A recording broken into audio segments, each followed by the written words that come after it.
Hello all, in this video we are gonna see about how to generate a Hamming code. So here's the given question. Generate the Hamming code for following 8-bit binary number. The data given is 11000100. So let's assume the data bits m equal to 8. So now we have a formula to find the number of parity bits, so which is 2 power r greater than or equal to m plus r plus 1.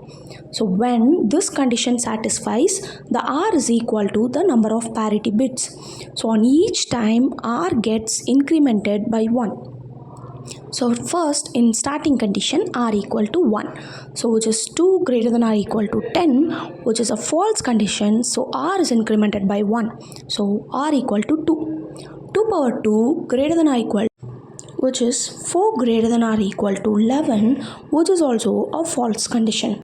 So r becomes 3 and 2 power 3 greater than or equal to 8 plus 3 plus 1, so 8 greater than or equal to 12, which is also a false condition. As r gets incremented by 1, 2 power 4 greater than or equal to 8 plus 4 plus 1.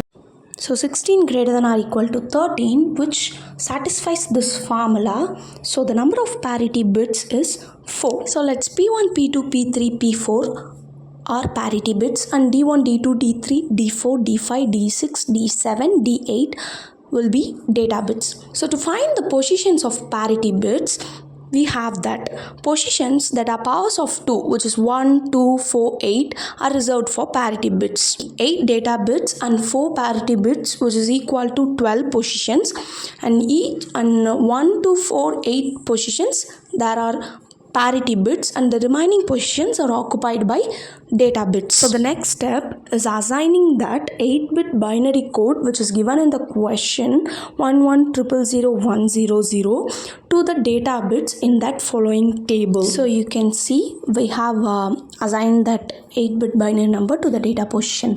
So the next step is calculating 8421 code for the following 12 positions.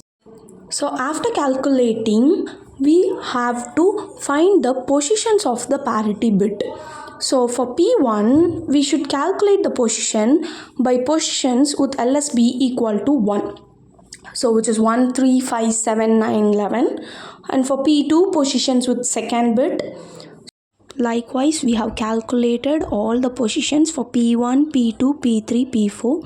So after that, calculating the parity bit, we should leave the first positions. For P1, we should leave that 1. For P2, we should leave that 2, as we have already reserved 1, 2, 4, 8 for the parity bits. So the remaining positions should be taken. Corresponding bits of that positions should be added. If the sum of bits is equal to even, the parity bit should be 0. And if the sum of bits is equal to odd, we should assign parity bit equal to 1 to make it as even. So for P1, parity bit equal to 0, and for P2, parity bit equal to 0. So likewise, we have calculated for P3 and P4. So P3 has sum of bits is equal to 1, which is odd. So we are gonna make parity bit equal to 1 to make it as even. And for P4 also, sum of bits is equal to 1, which is odd. So after calculating all these parity bits, we are going to assign in that table, in that positions. For P1, which is 0, for P2, 0, and for P3 and P4, we have assigned 1. So and the remaining data bits will be assigned. So this is the Hamming code generated. Thank you.